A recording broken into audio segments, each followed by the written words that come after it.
याद करो उनकी तपस्या को, उनके त्याग को।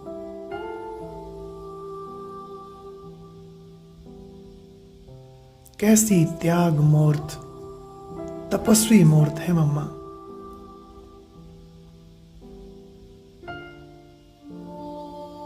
बिल्कुल वैसा ही बेहद का वैरागी, इस दुनिया से निर्मोही अब हमें बनना है।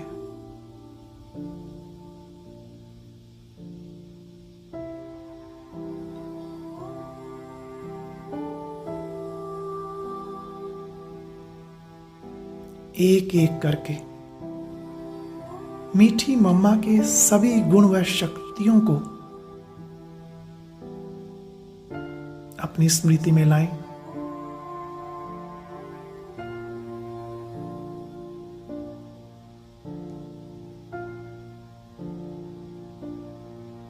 स्वयं के अंदर वो समर्थी, वो शक्ति आती हुई अनुभव करें।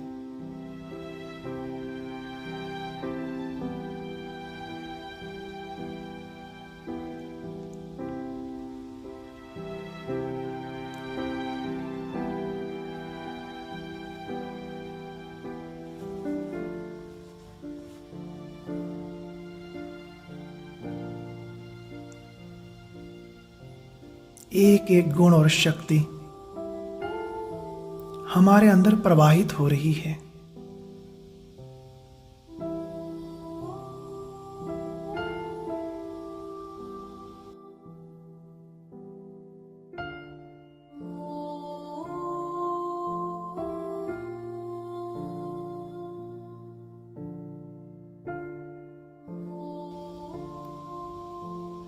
स्मरण रहे, माता पिता के पास जो भी खजाने होते हैं उन पर बच्चों का पूर्ण अधिकार होता है।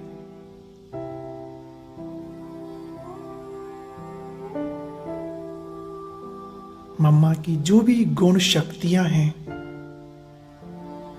वो सब हमारे हैं।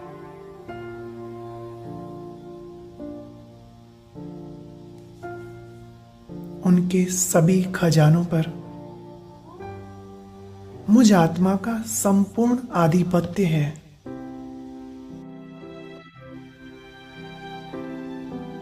ना। कितनी खुशी की बात। सिर्फ अपने स्वमान को याद करें, मैं किसकी संतान हूं। उस जगत माता की संतान जो सर्व गुणों एवं शक्तियों की खान है।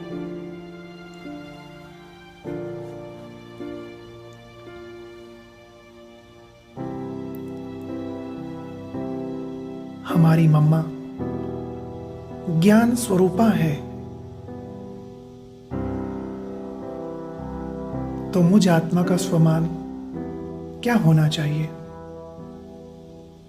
जरूर मैं आत्मा भी उनके समान ज्ञान स्वरूप हूं।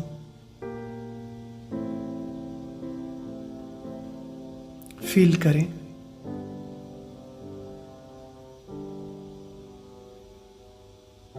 मैं आत्मा ज्ञान स्वरूप हूं। ज्ञान खजाने से भरपूर।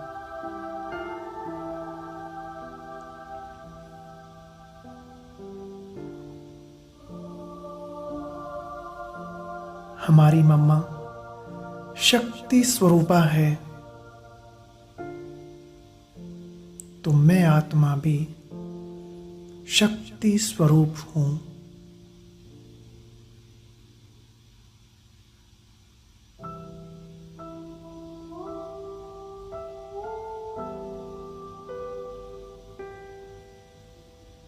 जैसे मम्मा शीतला देवी है, ऐसे मैं आत्मा भी शांत शीतल हूं।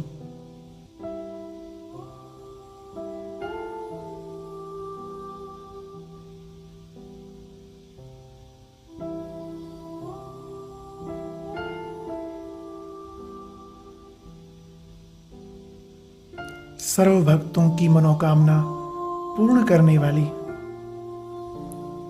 हमारी मम्मा सच्ची कामधेनु है।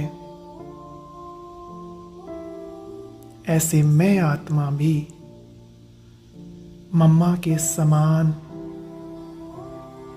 सभी की शुभ इच्छाएं मनोकामनाएं पूर्ण करने वाली आत्मा हूं।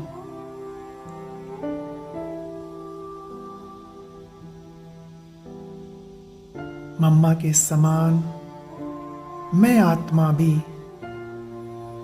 गंभीर मूर्त हूं।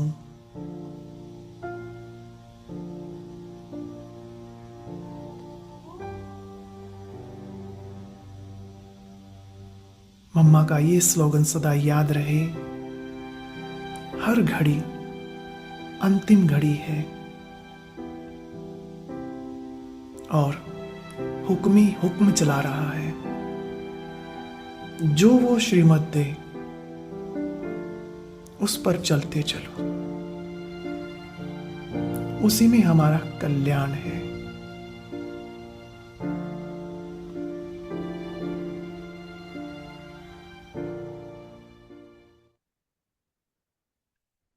ओम शांति। बाबा के मीठे मीठे प्यारे प्यारे सभी बच्चों को ओम शांति। ओम शांति जी, ओम शांति। ओम शांति। ओम शांति। आज तो मम्मा का ही जिक्र हो रहा है हर तरफ। किसी से भी बात की तो मम्मा मम्मा ही हो रही है। आदमपुर बात चल रही थी तो वहां भी मम्मा को याद कर रहे थे। उनका मम्मा तो सबकी चहेती होके गई और कितने गुण थे उनमें। बाबा कहता है तुम्हें भी वो मम्मा वाले गुण ही अपनाने हैं। तो गुणों की मूर्त थी वो, तुम भी बन जाओगे। बहुत सुंदर बाबा ने आज दिया वरदान जब योग में बैठे थे। तुम भी मम्मा समान बन जाओगे। सभी आ गए हैं तो मैं वरदान शुरू कर दूं। हाँ जी, आप अपना वरदान शुरू कीजिए। ओम शांति। वरदान है आज का बाबा ने जो दिया। बाबा ने ये कहा कि बाप दादा के साथ द्वारा माया को दूर से ही मूर्छित करने वाले माया जीत जगत जीत भाव। बाबा कहते हैं अगर बाप दादा का साथ होगा तो माया तो दूर से मूर्छित हो जाएगी। और क्या क्या से जीत जाओगे तुम। एक माया जीत बन जाओगे और दूसरे तुम जगत जीत भी बन जाओगे। माया पर जीत पाने वाले बन जाओ। बाबा ने आगे स्लो डिटेल में बताया कि जैसे बाप के स्नेही बने हो ऐसे बाप को साथी बनाओ तो माया दूर से ही मूर्छित हो जाएगी। तो पहले बाप को साथी बनाना पड़ेगा, तब हमारे पास ये पावर आएगी कि माया दूर से ही मूर्छित हो जाए। और शुरू शुरू का जो वायदा है, तुम ही से खाऊं, तुम ही से बैठूं, तुम ही से रूह रिझाऊं, इसी बातें प्रमाण सारी दिनचर्या में हर कार्य बाप के साथ करो तो माया डिस्टर्ब नहीं कर सकती। जो तुमने वायदा किया है बाप से, तुम ही संग बैठूं, तुम ही संग खाऊं, तुम ही संग रूह रिहान करूं, अपने दिल को भी खुश करूं तुम्हारे संग रहकर। तो फिर बाबा ने कहा कि हर कार्य बाप के साथ करो तो माया तो बिल्कुल डिस्टर्ब नहीं कर सकती। माया की ताकत ही खत्म हो जाती है ना जब बाप के साथ रहते हैं। कोई ना कोई साथी तो हमारा है, नहीं तो फिर माया खाती है। इसलिए जितना जितना माया से दूर रहना है बाप के समीप आना पड़ेगा और जरूरी भी है। उसका डिस्ट्रक्शन हो जाएगा, वो अपने आप ही कटती चली जाएगी माया। तो साथी को सदा साथ रखो। सच्चा साथी हमारा एक बाप है, उसको अपने साथ रखना है। साथ की शक्ति से व मिलन से मगन रहने से माया जीत जगत जीत बन जाते। आगे स्लोगन है, बहुत सुंदर है स्लोगन भी। आज भाई अपनी स्थिति को तुम कैसे चेंज कर सकते हो। बाबा ने कहा तुम्हारी ऊंची वृत्ति से प्रवृत्ति की परिस्थितियों को चेंज करो। जितनी ऊंची स्थिति होगी उतनी तुम्हारी वृत्ति से प्रवृत्ति की परिस्थितियां भी चेंज हो जाएंगी। ओम शांति। शुक्रिया बाबा, शुक्रिया मीठे मीठे परिवार का। वह बहुत अच्छा।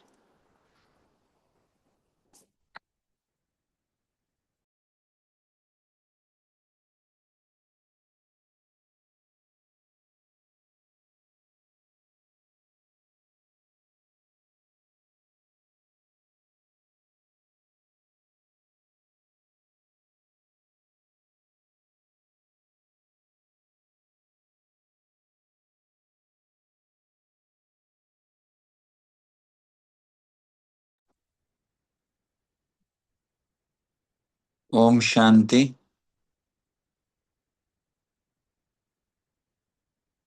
किसी को कुछ आज के महावाक्यों से जो कर्म योग पे और योग पे विशेष हैं, बहुत ही पावरफुल हैं, कुछ कहना चाहेंगे?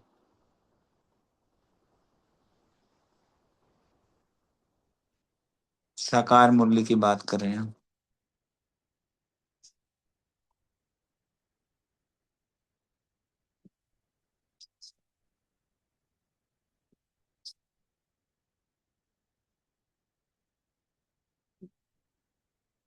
अति मीठी सुंदर अवस्था की मम्मा ने बात करी है। कितना कहा है कि आज जो कर्म योग के बारे में मम्मा ने बताते बताया कि सिर्फ निश्चय रख के चलो, कर्म इंद्रियां अपना काम करती रहेंगी, बस सुख स्वरूप लवलीन अवस्था हो। अर्थात सातों गुणों में से एक गुण को ले लो और उस स्वरूप में ऐसे टिक के कार्य करते रहो, तो अशुद्ध संकल्प का, अशुद्ध विकल्प का नाम ही नहीं आएगा और हमारी ऐसी प्योर धरनी बन जाएगी। इसी को कहा है अति मीठी सुंदर अवस्था, जो हमें हर समय मदद करेगी। और यही हमारा जो है ना ईश्वरीय अलौकिक मीठी लाइफ का बनाने का ना गोल्डन समय है। बस अव्यक्त नाता जोड़ना है।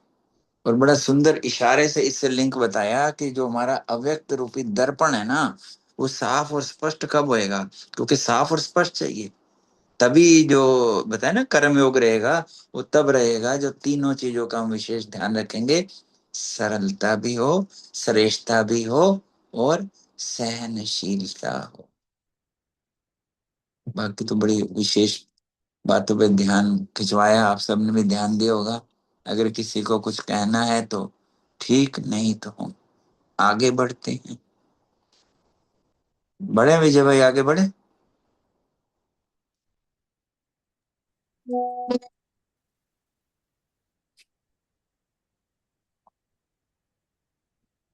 हाँ जी, आप करिए भैया। भैया वो तो मुझे लगता है नहीं है, शोक भाई तो। कोई बात। ओम शांति। सभी का आज विशेष दिन पर विशेष स्वागत है।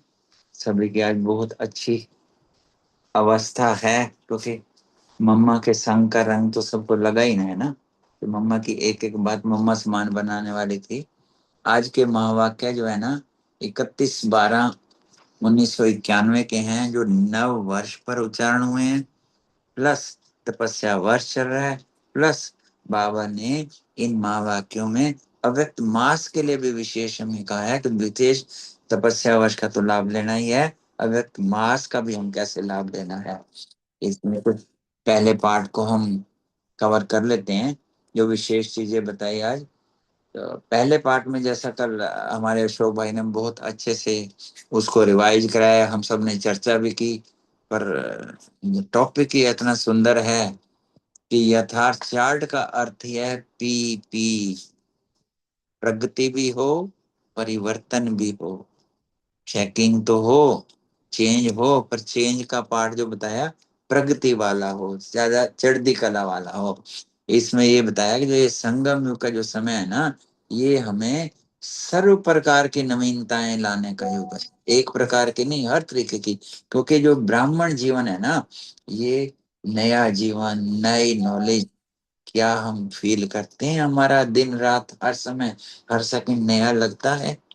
अगर नया लगता है तो बहुत अच्छी बात है।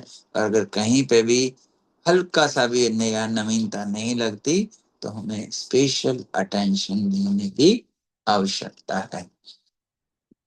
और इसमें बस हमें करना ही क्या है। और कितना जो बताया, बड़ा सुंदर संगम युग के जो नए युग के नए संबंध हैं। लिस्ट में क्या है? मम्मा बाबा अर्थात बाप दादा और भाई बहन, और वो भी निस्वार्थ प्यार। ये बाकी तो सब जैसे हैं हम सब जानते ही हैं। बस ये छोटा सा जो है ब्राह्मण परिवार है, और इसी की बधाइयां मुबारक। तो ऐसे देखो कैसे बाबा मुबारक दे रहे हैं इसमें। हर सेकंड, हर समय, हर आत्मा के प्रति शुभ भावना, शुभ कामना की मुबारक देते रहो। संडे के महावाक्य में भी इस बात को विशेष ध्यान खिंचवाया कि शुभ भावना, शुभ कामना रहेंगी ना चारों तरफ, तो किसी भी तरीके का जो संस्कार परिवर्तन की बात पे कही ना संडे को कि हमें तीव्रता लानी है, ऑटोमेटिकली तीव्रता लाएगी। यहाँ बाबा जो है गॉड्स प्लान से हमें सपोर्ट कर रहा है कि कैसे हम बाबा से जो वायदा किया वो पूरे करेंगे। और बाकी तो कहा कि उत्सव वाले दिन क्या करते हैं? खुश रहो, खुशी बांटो, शक्तिशाली रहो, तंदुरुस्त रहो। तो बाबा ने ये कहा कि हमें जो बाबा ने ऐसी जीवन दी हैं, ऐसी मुबारकें रोज मिलती हैं कि आप जैसा खुश नसीब, खुशी के खजानों से संपन्न, सदा सुखी और कोई हो सकता है?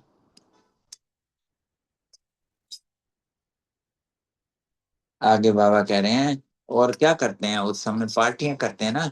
अब देखो इसमें नहीं है, पर एक बार कहते कि हम तो अमृत वेला क्लब के मेंबर हैं। और अमृत वेला क्लब क्या करती है? आप ब्राह्मणों की अमृत वेले से पार्टी शुरू हो जाती है। पहले बाबा से मिलन मनाते हैं, ये एक में अनेक संबंध स्वरूपों से लेते हैं। फिर ब्राह्मण जो है संगठन में क्लास में विलम्ब बनाते हैं। फिर मुरली सुनते सुनते जो है मन की डांस करते हैं, और फिर उमंग उत्साह में ऐसे भरे रहते हैं। क्योंकि ब्राह्मण जीवन का श्वास क्या है? ब्राह्मण जीवन का श्वास है उत्साह, उमंग और उत्साह की करना ही है।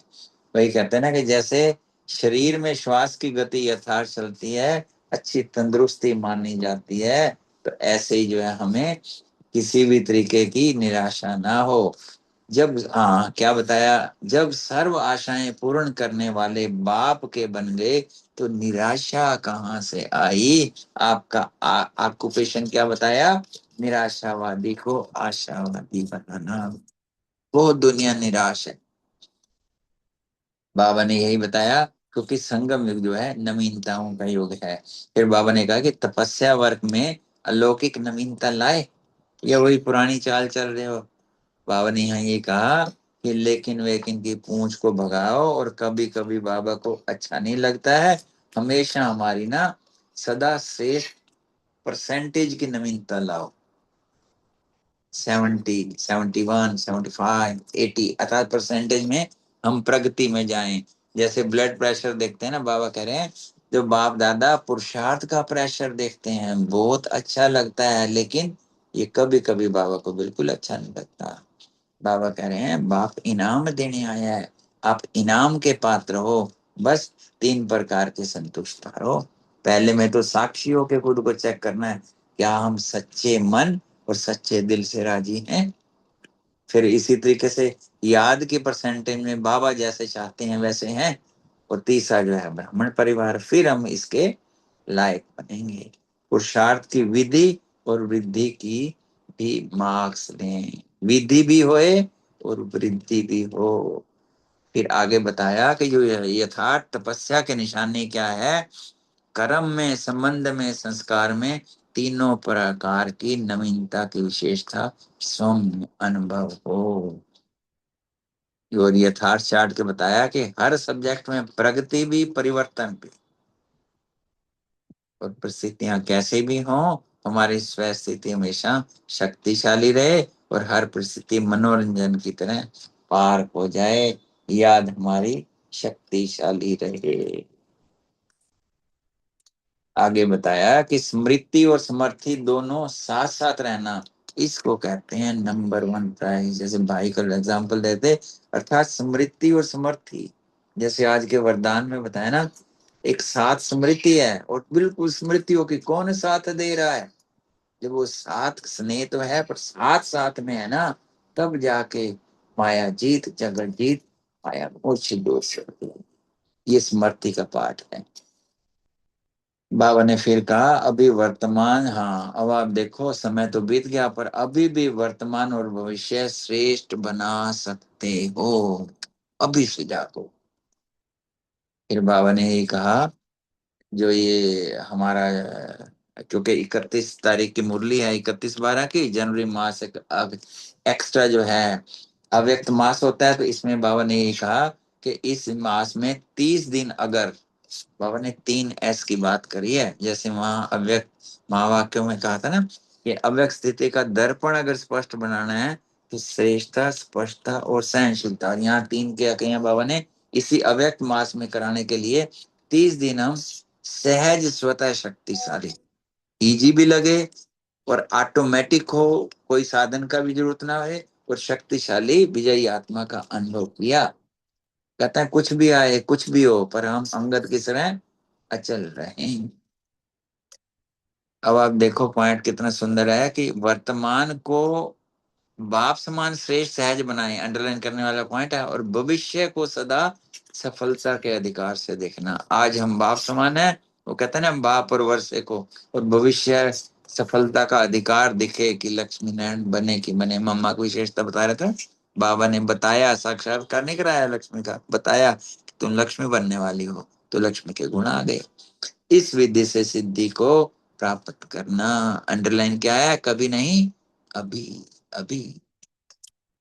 ऐसे बाबा कुमारियों से मिल रहे थे, शायद ये हॉस्टल की कुमारियां होंगी, तो उनको जैसे उनकी पढ़ाई के बारे में बात करी ना, यही कहा कि अगर माँ कहे आओ तो क्या करेंगे? क्या कहा, अगर अपनी हिम्मत है तो कोई किसी को रोक नहीं सकता। हिम्मत दे बच्चे, मत दे बाप, मत दे ड्रामा, मत दे मत। आगे बाबा ने कहा,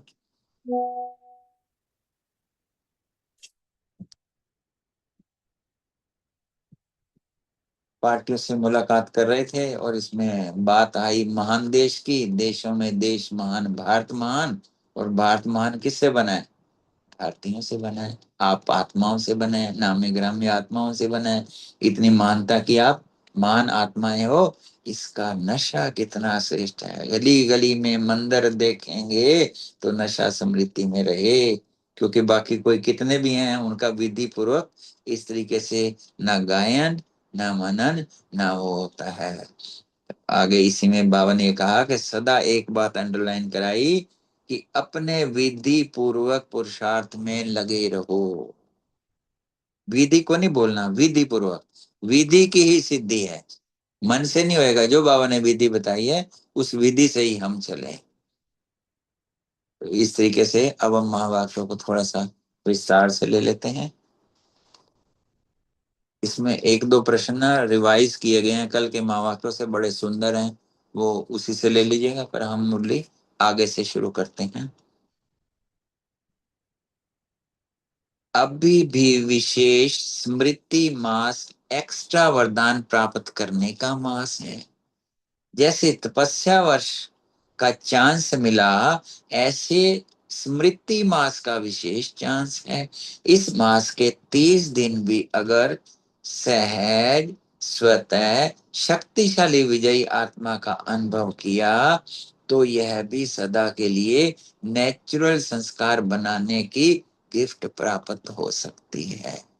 ये पॉइंट बहुत अटेंशन देने वाली बात कही है बाबा ने, कि अगर हम ये चीजें 4 कंडीशन बताई है ना, तो हमारे नेचुरल संस्कार की समझो कि भगवान ने हमें गिफ्ट दे दी है। सिर्फ सहज, स्वतः शक्तिशाली विजयी आत्मा का अनुभव किया, ये लक्ष्य बनाना है, हमें करना है। आगे बाबा इसके लिए कह रहे हैं, कुछ भी हो जावे, कुछ वो कुछ भी आवे, कुछ भी हो जावे, परिस्थिति रूपी बड़े ते बड़ा पहाड़ भी आ जावे, संस्कार टक्कर खाने के बादल आ जावे, प्रकृति भी पेपर ले, लेकिन अंगद समान मन बुद्धि पांव रूप, मन बुद्धि रूपी पांव को हिलाना नहीं, अचल रहे। मैं अचल अडोल अंगद समान आत्मा। बीती में अगर कोई हलचल भी हुई हो तो उस संकल्प में स्मृति में नहीं लाओ, फुल स्टॉप। कई बार होता है ना कि हम पहले हार गए थे, उस संकल्प को अगर लाएंगे तो दोबारा फिर वो हमें लो करेंगे, वहां तो फुल स्टॉप लगा। अब तो हमें क्या बाबा ने वरदान दिया है, बल दिया है, अचल अडोल रहना है। इससे क्या होएगा, वर्तमान को बाप समान श्रेष्ठ हमारा बनेगा और भविष्य को सदा सफलता के अधिकार में देखना। इस विधि से सिद्धि को प्राप्त करना कब से करेंगे, कल से नहीं, अभी से। स्मृति मास के थोड़े समय को बहुत काल का संस्कार बनाओ। यह विशेष वरदान विधि पूर्वक प्राप्त करना। वरदान का अर्थ यह नहीं है अलबेले बनो, अंडरलाइन, वरदान पर काम करना पड़ता है। वरदान में विधि बताई जाती है, जैसे आज के वरदान में शेष माता जी ने बताया ना कि कब भागेगी माया, कब बनेंगे जगत जीत माया जीत, जब उनके स्नेह तो है साथ को सदा साथ रखें, उसको नहीं भूलेंगे। स्मृति भी समर्थी भी। आगे ही बताया वरदान का अर्थ यह नहीं अलबेले बनो, अलबेला नहीं बनना, लेकिन सहज पुरुषार्थी। सहज मीन्स पुरुषार्थ कर रहे हैं, मेहनत कर रहे हैं, वो मेहनत लग ही नहीं रही, नेचुरल पार्ट है।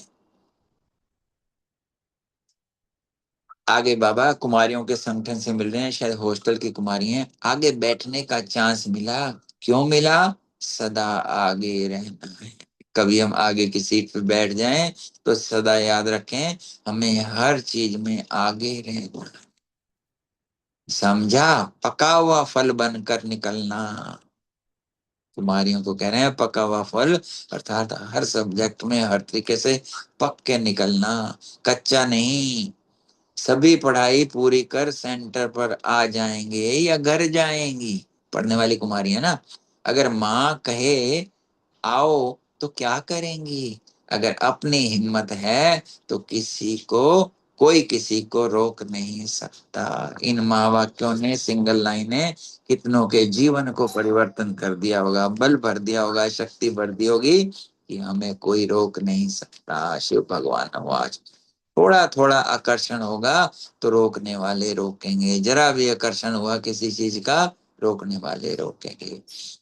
आगे नववर्ष तो है ही, बाबा कह रहे हैं नववर्ष मनाने सभी भाग कर आ गए। नया वर्ष मनाना अर्थात हर समय को नया बनाना, हर समय अपने में रूहानी नवीनता को लाना है। अभी याद प्यार से पहले एक पार्टियों का ले लेते हैं, फिर याद प्यार लेते हैं। पार्टियों से मुलाकात में बाबा पहली पार्टी से ग्रुप से मिल रहे हैं। भारत देश की महानता किसके कारण है, बोलो मन में बाबा को, आप लोगों के कारण है, क्योंकि देश महान बनता है महान आत्माओं द्वारा। तो वर्तमान की सर्व महान आत्माओं में से महान कौन, शिव भगवान वाज आप हैं कि दूसरे हैं, इतनी महान आत्माएं हैं।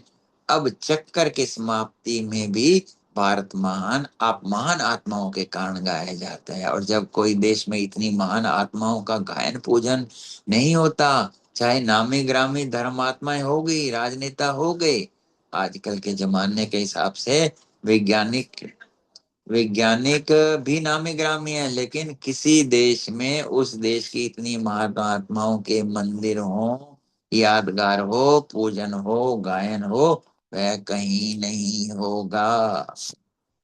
चाहे विज्ञान में विदेश आ गया है, लेकिन गायन पूजन में नहीं। वैज्ञानिकों का, राजनीतिज्ञों का गायन भी होता है, लेकिन उस गायन देवताओं के गायन में कितना अंतर है। तो इतनी भारत की महानता बढ़ाने वाले महान आत्माएं, यह नशा कितना श्रेष्ठ है। यहाँ गली गली में मंदिर देखेंगे तो इतना नशा सदा स्मृति में रखो। सुनाया था कि कभी कभी का शब्द समाप्त कर, अगर कभी कभी बहुत अच्छे और कभी हलचल, तो यादगार का पूजन भी ऐसे होगा। मंदिर में कभी पूजा होगी, कभी नहीं होगी।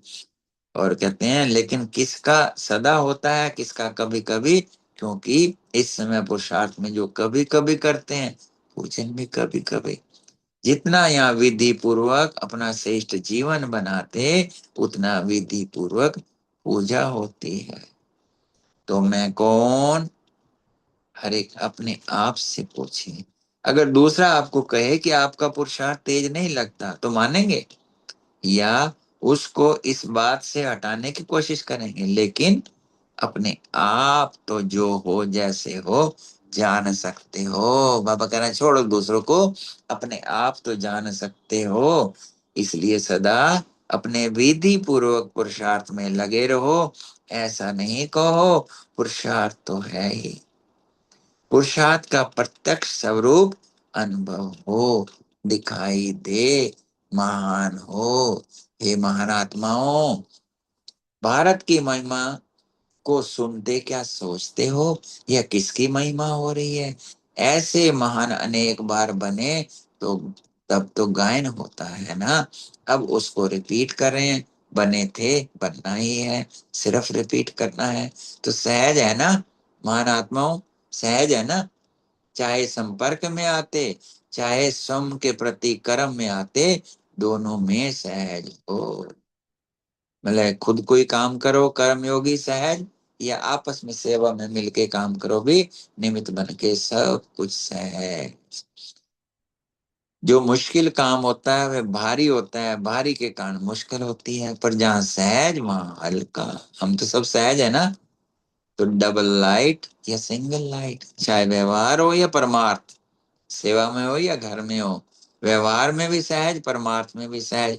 क्योंकि अपना पुरुषार्थ, परमार्थ माना पुरुषार्थ, उसमें भी सहज। लौकिक सहज, अलौकिक भी सहज। बोझ तो नहीं हो, प्रवृत्ति का बोझ तो नहीं हो। अगर मेरी प्रवृत्ति समझते हो अंडरलाइन, तो बोझ है। मेरा मेरा माना बोझ, और तेरा तेरा माना हल्का। संगम युग है ही खुशियों का युग। तो जब खुशी में कोई भी होता है तो हल्का होता है। कोई अल्पकाल की खुशी में भी होंगे, उसमें हल्के होंगे। अगर भारीपन होगा तो खुशी में नहीं रहेंगे। आर्टिफिशियल खुशी की बात और है। तो सदा खुशी में रहने वाले हो ना, यह स्मृति रखो कि हमारे जैसा महान ना कोई बना है, ना कोई बनेगा। वाह मेरा श्रेष्ठ भाग्य। अब मीठे प्यारे बाबा से सभी महान आत्माएं, श्रेष्ठ आत्माएं, भाग्यशाली आत्माएं वरदान लेंगे। वरदान में भी बहुत नवीनता है। बाबा क्या कह रहे हैं? अच्छा, चारों ओर के सभी स्नेही और सहयोगी बच्चे भी आज के दिन के महत्व को जान विशेष दिल से पत्रों और कार्डों द्वारा विशेष याद कर रहे हैं।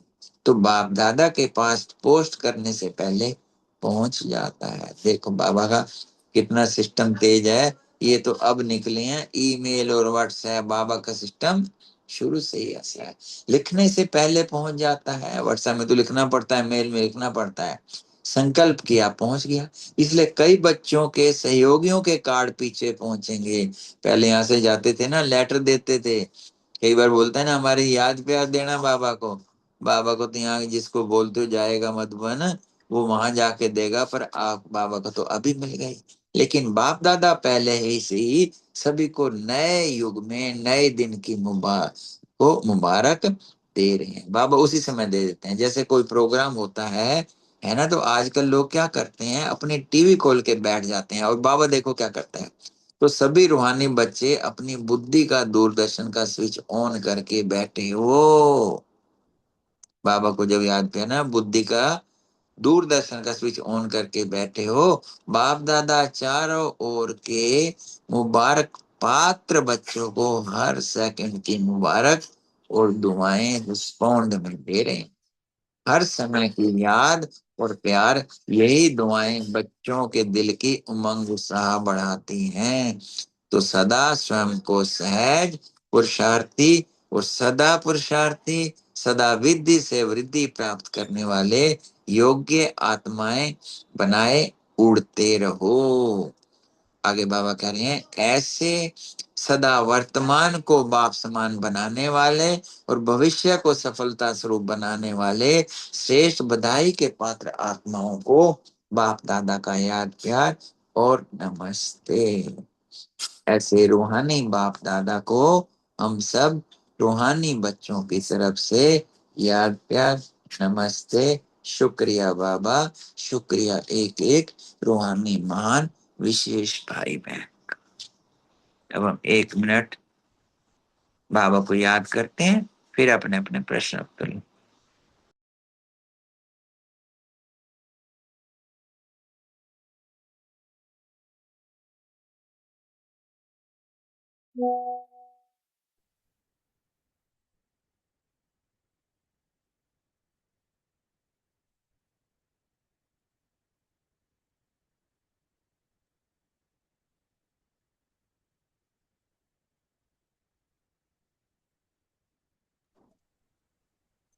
ओम शांति।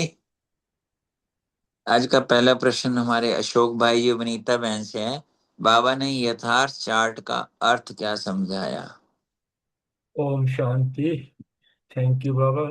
शुक्रिया विजय भाई, बहुत प्यार से आपने बाबा के महावाक्य को स्पष्ट किया है। जहाँ तक क्वेश्चन की बात है, इस पूरे क्वेश्चन के अंदर पूरी मुरली का सार आ जाता है। बड़ा नशा चढ़ा जिस वक्त ये क्वेश्चन मैंने पढ़ा है, क्वेश्चन मुझे मिला। यथार्थ चार्ट के बारे में 5 पॉइंटों पर मैं इसको बताऊंगा। पहला है प्रगति और परिवर्तन। जिनका यथार्थ चार्ट होगा वो प्रगति और परिवर्तन का अनुभव करेंगे। अर्थात हर सब्जेक्ट में ज्ञान, योग, धारणा, सेवा, इनमें जो है निरंतर दिन प्रतिदिन, पहले से अगले दिन अपनी प्रोग्रेस और ट्रांसफॉर्मेशन उसका अनुभव होगा। दूसरे, जिस आत्मा का जो यथार्थ चार्ट होगा उसमें कभी कभी शब्द की समाप्ति होगी। पुरुषार्थ और सेवा की सफलता में परिवर्तन जो प्रतिशत कभी ऊपर कभी नीचे होता है, ऐसा नहीं होगा, सदा का एक रस स्थिति में। और दूसरे, जो यथार्थ चार्ट रखने वाली जो आत्माएं होंगी उनके में कभी भी या कभी कभी की जो पूंछ है वो खत्म हो जाती है। हमेशा दिन प्रतिदिन जो है नवीनता रहती है। तीसरे पॉइंट में, ऐसी आत्माओं के जिनका यथार्थ चार्ट होता है, कर्म, संबंध और संस्कार में सदा नवीनता रहती है। और स्वयं में भी ये विशेषता, नवीनता की विशेषता स्वयं को भी महसूस होती है और दूसरों को भी महसूस होती है। चौथी, ऐसी आत्माओं को परिस्थितियों पर अचल अडोल स्थिति रहती है। प्रकृति हो, माया हो या व्यक्ति द्वारा, जब भी कोई परिस्थिति आती है उनकी स्वस्थिति इतनी मजबूत होती है कि उनकी स्वस्थिति को हिला नहीं पाती। और शक्तिशाली याद के कारण परिस्थिति ऐसे समाप्त हो जाती है जैसे कोई मनोरंजन का सीन सामने आया और गया। ऐसी आत्माओं के संकल्पों में भी हलचल नहीं होती। और भले यदि कोई हलचल भी हुई है संकल्प में, लेकिन वो स्मृति में नहीं आती, एकदम फुल स्टॉप। और थोड़े समय को जो है वो संस्कार नहीं होता। उनका पुरुषार्थ सदा यही रहता है कि बहुत काल का संस्कार बना रहे। और वरदानों में जो बाबा वरदान देते हैं उसमें कभी भी ऐसी आत्माएं अलबेला नहीं होती हैं। और इस प्रकार जो है सहज उनका पुरुषार्थ होता है। Thank you. ओम शांति। ओम शांति। भाई जी ने बहुत अच्छे तरीके से बताया, इनका आंसर देने का तरीका बहुत अच्छा लगा। यथार्थ चार्ट का अर्थ है प्रगति और परिवर्तन। मतलब हम आ रहे हैं बाबा के दर पर तो डेली हमारी प्रोग्रेस भी हो, इसकी भी चेकिंग, और परिवर्तन यानी कि चेकिंग और फिर चेंज की प्रगति भी हो, और जो हमारी कमी कमजोरियां हैं उन पर भी हम फोकस करके उसको परिवर्तन करें। बाबा वही कह रहे हैं कि जैसे स्मृति मास का इस हमें जो चांस मिला हुआ है, तो इसमें हम अगर सहज ही स्वतः शक्तिशाली अपने आप को विजयी आत्मा अनुभव करें और ये चीज हमारा नेचुरल संस्कार बन जाए कि और एक रस अवस्था हमेशा हमारी रहे। कुछ भी आए, कोई भी परिस्थिति आए बड़ी से बड़ी, तो वो संस्कार टक्कर खाने के बाद के बादल भी आ जाएं, प्रकृति भी पेपर ले, लेकिन अंगद समान यानी कि मन बुद्धि रूपी पाम को हिलाना नहीं है, अचल रहना है। और पहले जो हलचल में आए हुए हैं उन चीजों को भी कभी संकल्प में भी स्मृति में नहीं लाना। जो बात बीत गई वो बीत गई, फुल स्टॉप लगाने की बड़ी तगड़ी और मतलब जो मैं अपने लिए फील करती हूँ कि बहुत इस जगह फुल स्टॉप लगाने की बहुत मेहनत करनी है, क्योंकि कई बार ऐसा होता है पिछली बात भी आकर हमारे मन को थोड़ा सा हलचल में ले आती है, और हमें हमेशा एक रस स्थिति बनाए रखनी है, और एक रस स्थिति से ही हम सफल, वर्तमान को बाप समान श्रेष्ठ और सहज बनाना, और भविष्य को भी सदा सफलता के अधिकार से देखना। और स्मृति मास के बारे में बाबा ने कहा कि स्मृति मास के थोड़े समय को बहुत काल का संस्कार बनाओ। ये विशेष वरदान को विधि पूर्वक प्राप्त करना है, और वरदान का अर्थ ये नहीं कि अलबेले बनना है, अलबेले नहीं बनना, सहज पुरुषार्थी बनना है। ओम शांति। बहुत सुंदर अशोक भाई जी। थैंक यू वनीता बहन जी। अगला प्रश्न हमारी अनीता बहन, सीमा बहन, मीतू बहन से है। स्मृति और समर्थी दोनों साथ साथ रहना, इसको क्या कहेंगे? प्रैक्टिकल अनुभव भी बता सकते हो। स्मृति मास को बाबा जो है हमेशा समर्थी मास भी कहते हैं, क्योंकि देखो जैसी हमारी स्मृति होती है ना, वैसे ही हमारे में स्मृति भी आ जाती है, लक्षण भी आ जाते हैं। मम्मा के लिए जैसे कहते हैं कि बाबा ने कहा कि लक्ष्मी बनने वाली है, तो मम्मा ने अपने में सारे लक्षण धारण किए। ठीक इसी प्रकार जब हम देखो मास्टर सर्वशक्तिमान का अभ्यास करते हैं, उसकी स्मृति में रहते हैं, तो हमें अपने आप को कितना शक्तिशाली अनुभव करते हैं।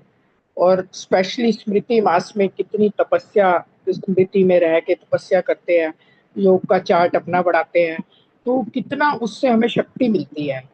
तो जो हमारी स्मृति है ना, बाबा कहते हैं स्मृति और विस्मृति का ही तो खेल है। जब हम बाबा के घर आए, बाबा ने पहले बताया कि तुम देवता बनने वाले हो, तो हमें विश्वास नहीं हुआ ना। धीरे धीरे जैसे जैसे बाबा की मुरली सुनते ये विश्वास हुआ कि हम देवता बनने वाले हैं, तो हमने अपने ऊपर काम करना शुरू किया है ना। देवता बनना है तो दिव्य गुण भी धारण करने पड़ेंगे। तो सारा खेल बाबा कहता है स्मृति का है। जितना हम स्मृतियों में रहेंगे, अपने स्वमान के नशे में रहेंगे, उतना योग भी अच्छा लगेगा और हमारी स्मृति जो है वो बढ़ती जाएगी। हम शांति। शुक्रिया बाबा।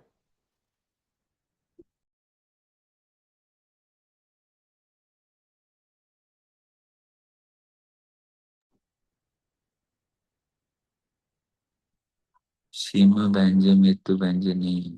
चलो, बहुत सुंदर अनीता बहन जी, थैंक यू वेरी मच। अगला प्रश्न हमारी बलविंदर बहन, रूमी बहन से है। विशेष स्मृति मास का क्या प्राप्त करने का मास है? बहुत सुंदर प्रश्न है। अगला, अगले प्रश्न वाले ले सकते हैं इसको, रजनी बहन जी। हाँ जी,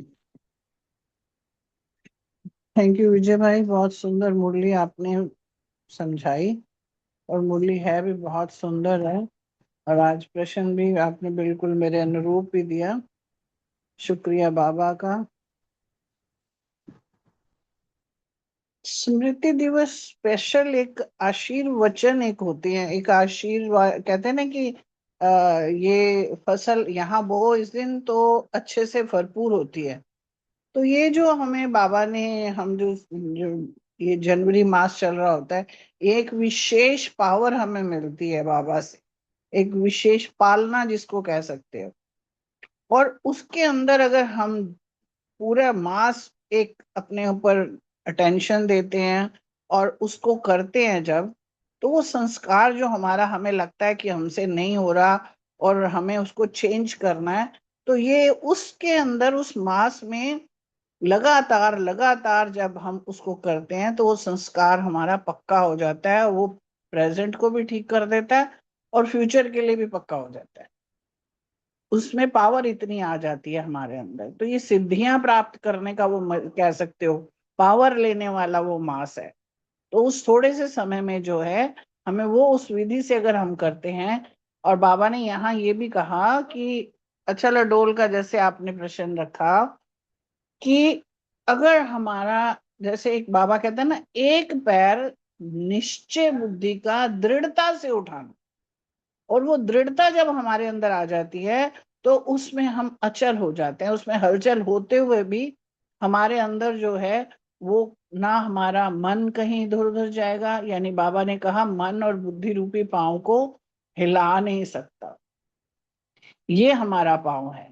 दृढ़ता और अचल जब हम बन जाते हैं, दृढ़ संकल्प हमारा जब आ जाता है, तो वो जो है हमारे को कहीं से भी हिला नहीं सकता। भले बाहर की कोई परिस्थितियां आ जाए, प्रकृति के पेपर आ जाते हैं, ये हम उसके ऊपर प्रॉपर करेंगे तो वो वर्कआउट जब हम करते हैं तो वो हमें उसमें सफलता प्राप्त हो जाती है। उसके करने से बाबा ने कहा कि वर्तमान को बाबा समान श्रेष्ठ। जब हम ये विधि से करते हैं और जो कुछ भी आ गया फुल स्टॉप लगा दिया, कोई परिस्थिति आ गई उसको हमने ध्यान नहीं दिया और आगे की तरफ सिर्फ फोकस वहां है जहां हमारा लक्ष्य है, तो कहा कि वर्तमान में बाबा के समान श्रेष्ठ और सहज बनना है। और भविष्य में फिर क्या होगा, फिर सदा सफलता के अधिकारी होंगे। जैसे आपने भी उदाहरण दिया कि पहले अगर हम असफल हो जाते हैं और फिर दोबारा जब आते हैं और अगर उसको याद करेंगे तो कहीं ना कहीं हम अपने आप को नीचे कर देते हैं, कमजोर कर देते हैं, हिला देते हैं। तो ये जब हम करते हैं स्मृति मास में और साथ में बाबा के साथ जब करते हैं तो ये वरदान जो है हमें प्रॉपर शक्ति देता है, रास्ता देता है और हमें पूरा उसके ऊपर न्यौछावर कर देते हैं। अलबेले नहीं होते हैं, आज कर लिया कल पक्का नहीं हुआ तो कोई बात नहीं, 5 मिनट लेट सही नहीं, फिर हमारा एक स्वभाव और संस्कार बन जाता है। फिर हमें मेहनत नहीं करनी पड़ती, सहज पुरुषार्थ में हम वो सब प्राप्तियां कर लेते हैं फ्यूचर के लिए, अगर अभी हम उसको वर्तमान में पक्का कर लेते हैं, अपने स्वभाव संस्कार में ढाल लेते हैं। ओम शांति। बहुत सुंदर रजनी बहन जी, आपने दोनों प्रश्नों को अच्छे से कवर किया। और एक और इसको जो पहला प्रश्न था ना, इसमें कुछ ऐड करना चाहूंगा। जो इस स्मृति मास की बात करी है ना, इसको आप आज के मम्मा डे से लिंक करो। जैसे आज मम्मा डे हमारे पूरे विश्व में ब्राह्मणों ने तपस्या करके मनाया, हर एक के पुरुषार्थ में वृद्धि हुई और सरलता से हुई। और सुबह भी जिन्होंने भट्टी का लाभ लिया बहुत अच्छा लिया होगा, दिन में भी अपने यथाशक्ति जिसने जो किया होगा। अब इसमें कहने का पॉइंट ये आया कि जब जब यज्ञ में इन द सेंस कि जो फर्स्ट प्रायोरिटी, जो यज्ञ में कोई भी चीज चलती है ना तो हम सबके लिए सरल है। चाहे वो ये वाला मास बताया या कोई भी चीज बताई है, या जैसे जो संडे की मुरली संडे की लहर से चली ना, तो वही टॉप है क्योंकि सारे ब्राह्मण सभी एक ही तरफ लगे हैं। तो वहां करना बड़ा आसान है। यहाँ भी बाबा ने कहा नहीं, बड़ा सरल हो जाएगा। तो हम सब के लिए लेसन है कि उसी को टॉप प्रायोरिटी में थोड़ा एडिशनल एफर्ट करें ना, तो हमारे जो संस्कार बड़े इजिली, बाबा ने कहा नेचुरल संस्कार बन जाएंगे। और एक और पॉइंट में मैं कहना चाहूंगा, ये ना पहले कई बार किसी भट्टी में लिखवाया भी था, इसको भी हम अगर बार बार लिखें ना सबकॉन्शियस माइंड में आ जाएगा। क्या लिखें? कुछ भी हो जाए, कुछ भी आ जाए, परिस्थिति रूपी पहाड़, बड़े से बड़ा पहाड़ आ जाए, संस्कार टकराने खाने के बादल भी आ जाएं, प्रकृति भी पेपर ले, बीती में अगर कोई हलचल हुई तो संकल्प भी स्मृति में नहीं लाना, अर्थात फुल स्टॉप लगाना नहीं, सॉरी नीचे लाइन ले गया मैं। वह पेपर आए लेकिन अंगद समान मन बुद्धि रूपी पांव को हिलाना नहीं, अचल रहना, सिर्फ इतनी लाइन को। बड़े 10 बार 15 बार 20 बार कभी इसको लिखोगे ना, तो लिखने का मतलब छप जाती है चीज, तो फिर हमारे में दृढ़ता का ठप्पा लगता है। Thank you very much. ओम शांति। थैंक यू आप। अगला प्रश्न सुमन बहन जी रानी बहन जी से है कि कुमारियों से बाबा ने क्या चिट चैट करी, क्या कहा। ओम सुमन बहन, शांति। वेलकम। ओम शांति। बहुत बहुत शुक्रिया आपका विजय भाई जी। कुमारियों का संगठन बैठा था जैसे बाबा के सामने, तो बाबा ने कहा कि कुमारियों को कि सदा आगे ही रहना है। आगे बैठी थी ना, उनका ग्रुप आगे बैठा था, तो बाबा ने कहा कि आगे बैठने का चांस मिला है तो सदा आगे ही रहना है, रहना भी आगे ही। तो बहुत सुंदर एग्जाम्पल भी दिया कि कच्चा फल जैसे गिर जाता है, सभी को पका हुआ फल ही अच्छा लगता है ना, तो पका हुआ फल बन के निकलना है। और कहा कि भी ऐसा तो नहीं कि कोई थोड़ा थोड़ा आकर्षण में आ जाएंगे, कोई रोकेगा तो आप हिम्मत तो नहीं ऐसे कर देंगे कि भाई इतनी हिम्मत किसी को कोई रोक तो नहीं लेगा आपको। तो भी जैसे पढ़ाई पूरी करके सेंटर पर जाएंगे, घर में जाएंगे, बाबा ने कहा। तो कहा कि अपनी हिम्मत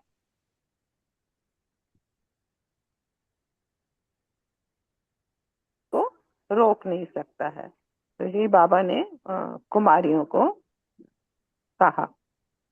और नया वर्ष मनाने के लिए बाबा ने कहा कि रूहानी नवीनता को भी लाना है, हर समय अपने में रूहानी नवीनता को लाना है। ओम शांति।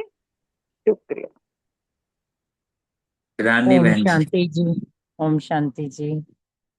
बहुत अच्छी मुरली और बहुत अच्छे तरीके से सभी का मंथन। और विजय भाई जी मुरली सुनाए और वो माइंड में छपे नहीं, ऐसा तो हो ही नहीं सकता।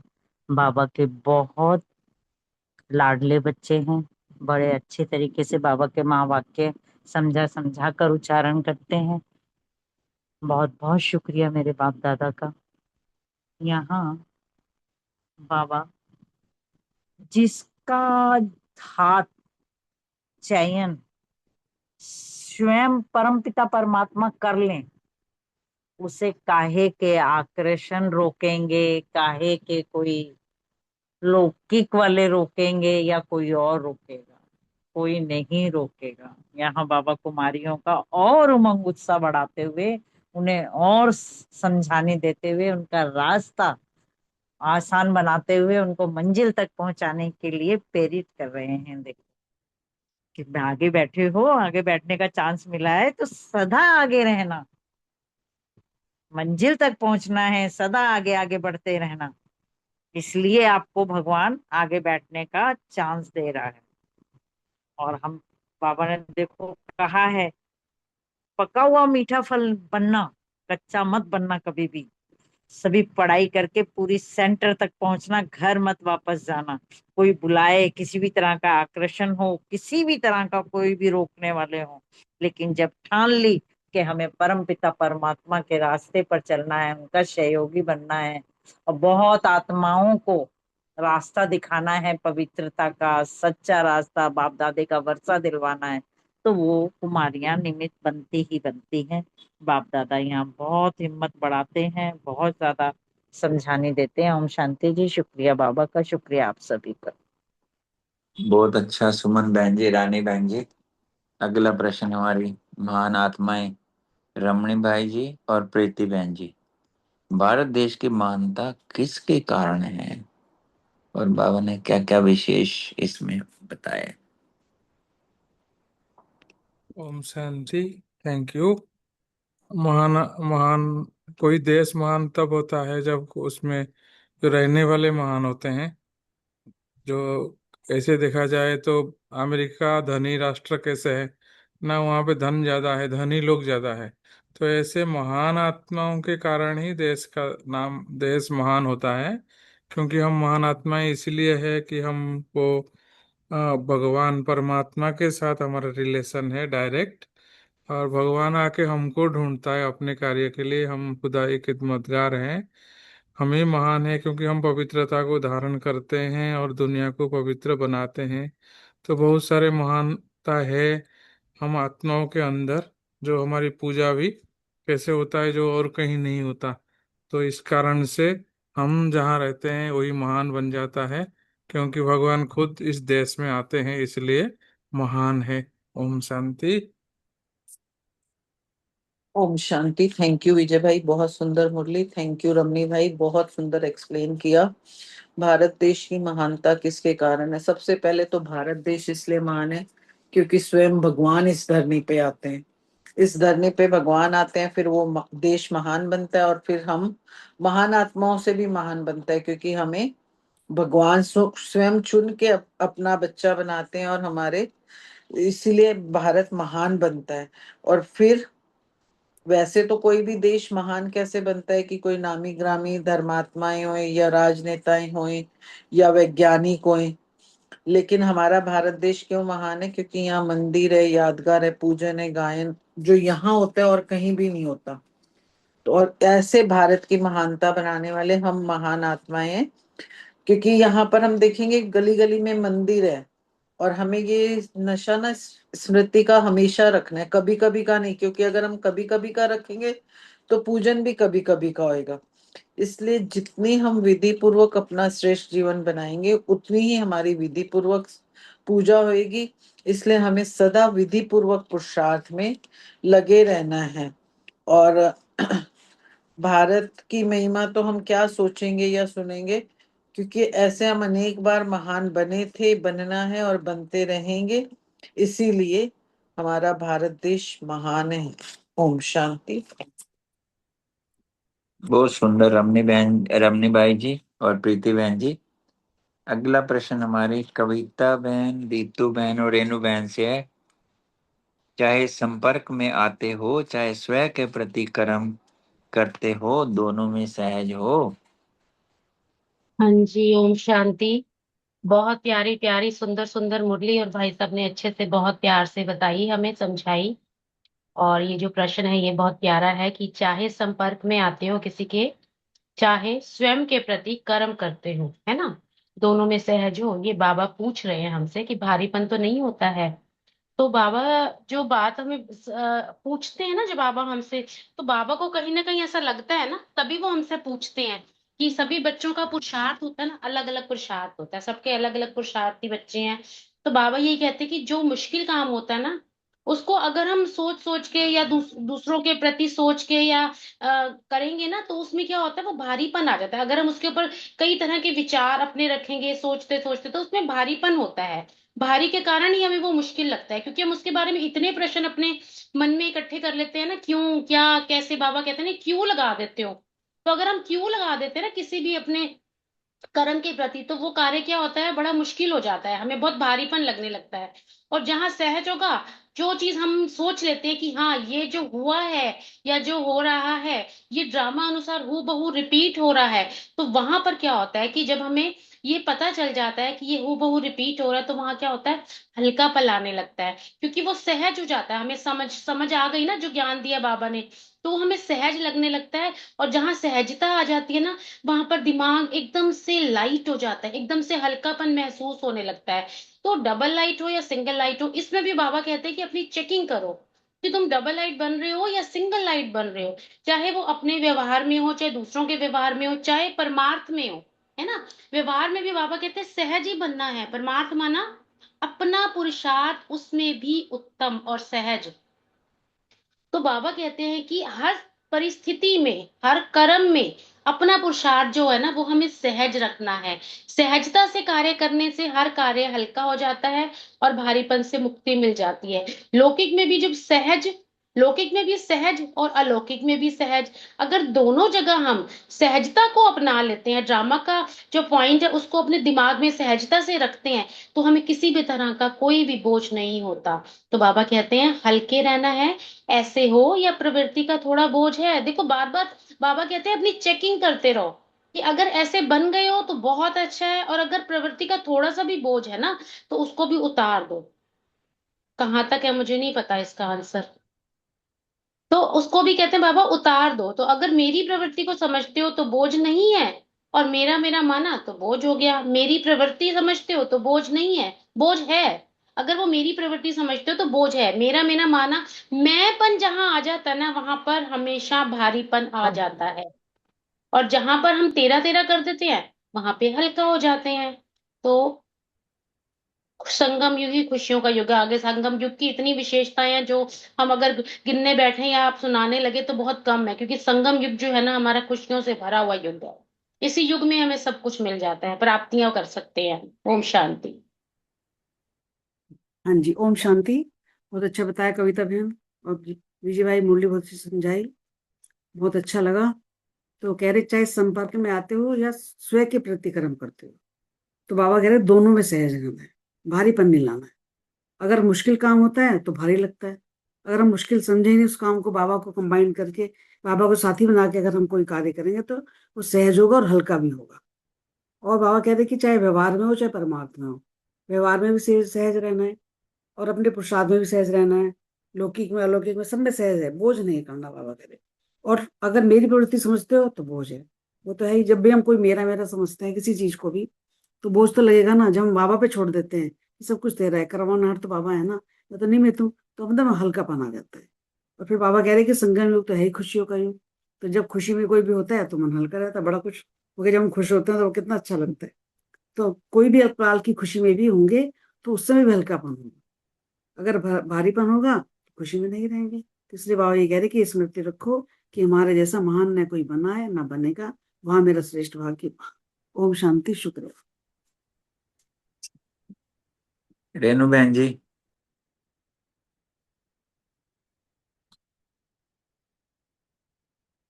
सुन रहे हैं रेणु बहन जी? रेणु बहन नहीं है आज। ये एक्स, अच्छा चलो सुरेश बहन जी, आप खुशी की बातें तो बताओ। नाम तो नहीं आया पर खुशियों की तो चीजें आपके पास रहती हैं। आ जाए ना मुरली में खुशी की बात। नाम भूल गए हम आपका। मैंने तो समझा, चलो कोई बात नहीं। नहीं, बात कैसे नहीं, खुशी की बातें बताओ, सबने बड़ी मीठी बातें हैं। सबने बहुत अच्छे अच्छे आंसर दिए। ये एक एक का आंसर अगर मैं सुन रही थी ना तो ऐसे लग रहा था कि बस ये सारे ना मेरे ऊपर ही हो रहे हैं, क्योंकि हर बंदा, बाबा ने हर किसी को समझ इतनी दी है कि वो हर एक को टच कर सकता है। अब जैसे रजनी बहन ने टच किया, जिन जिन्होंने भी किया, सभी बहनों ने, सभी भाइयों ने टच करते हैं एक दूसरे को। उसमें हमारा स्वभाव हमें दिखने लग जाता है, भाई हम कैसे हैं। तो वो जो स्वभाव है, संस्कार है हमारा, हमें यहीं से तो प्राप्त हो रहा है। एक दूसरे को देख के, एक दूसरे की बातें सुन के, जो वाणी में मिठास है। सबसे पहला तो हर बाबा के बच्चे की वाणी में मिठास इतना है कि ऐसे लगता है भी हम भी ऐसे क्यों ना बन जाएं। सिर्फ बाबा ये कहता है कि किसी की तारीफें मत करो, तारीफें करो लेकिन उस तारीफ को अपने में ढाल लो। जब तुम किसी की मीठी वाणी को, किसी के संस्कार अच्छे हैं उनको देख के कुछ सीखते हो तो बाबा को बहुत प्रिय संतान बन जाते हो। तो फिर खुशियां तो यही हैं कि बाबा ने जो जो खुशियां हमें दी हैं हम उनको बांटते रहें, सबको देते रहें, सबसे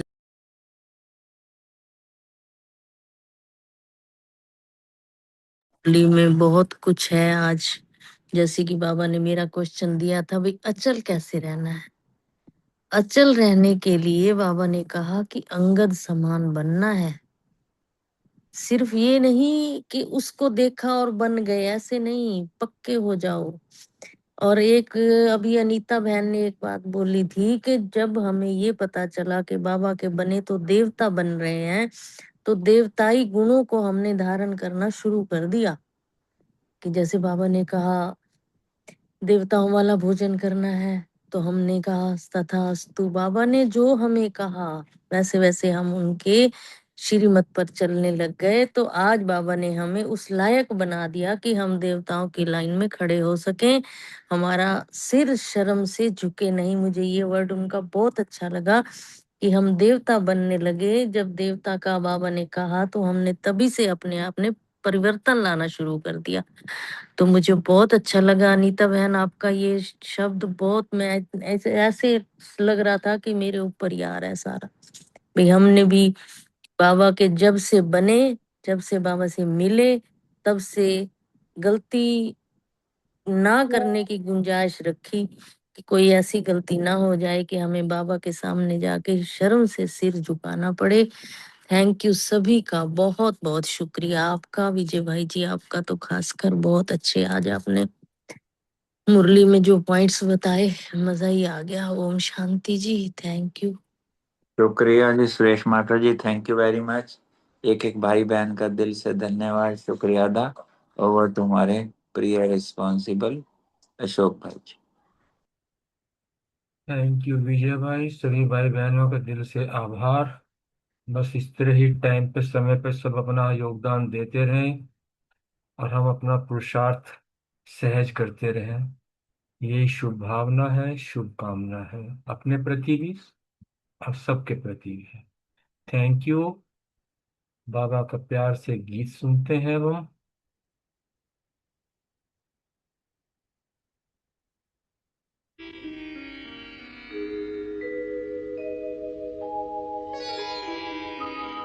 आदि में आए थे उस घर से,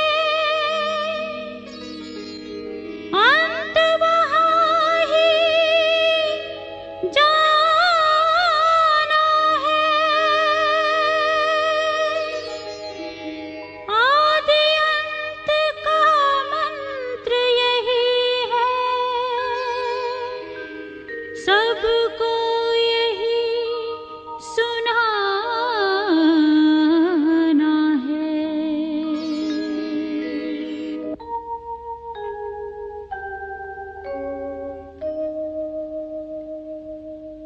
अब घर जाना है कि अब घर जाना है, अब घर जाना है कि अब घर जाना है।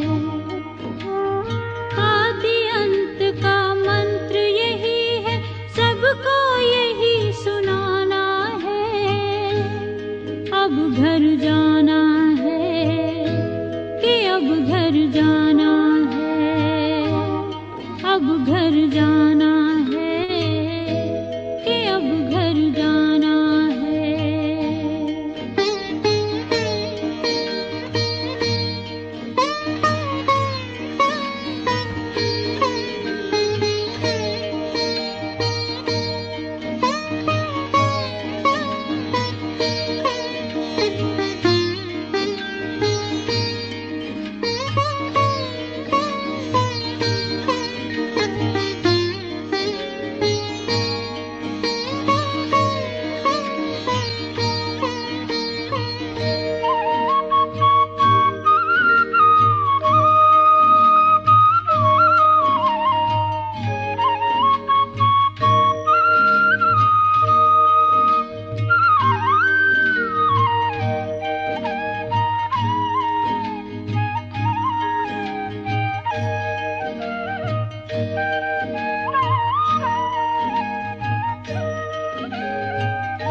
सबका मालिक जहाँ का वासी, सब आत्माएं जहाँ से आती,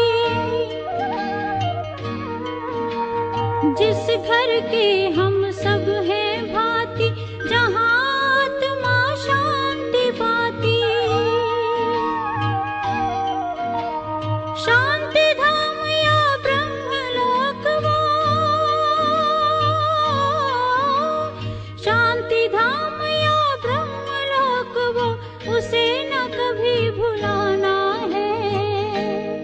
अब घर जाना है कि अब घर जाना है, अब घर जाना है कि अब घर जाना है।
घर जाना है, कि अब घर जाना है, अब घर जाना है, कि अब घर जाना है।